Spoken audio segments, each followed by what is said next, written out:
ছাত্র শিবিরের রাজনীতি? দেখুন, এখন কোন একটা বিশেষ সংগঠনের ব্যাপারে যে আগে যে সিদ্ধান্তের জায়গা ছিল, ছাত্র শিবির, জামাত ইসলামী, এই প্রশ্নে আমাদের অবস্থানটা ছিল 1971 সালে তাদের ভূমিকার প্রশ্ন নিয়ে। যে 1971 সালে তারা পাকিস্তানি গণহত্যার সাথে তাদের রাজনৈতিক অবস্থান, সহযোগীর অবস্থান ছিল, এবং তারা গণহত্যার একটা অক্সিলিয়ারি ফোর্স হিসেবে তাদের কোন কোন প্রতিষ্ঠিত বাহিনী কাজ করেছে।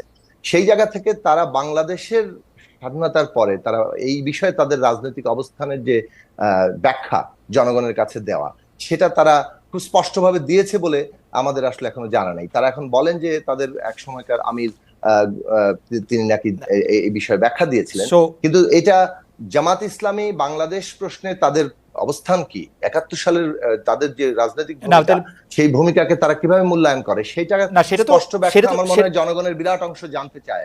না, সেটা তো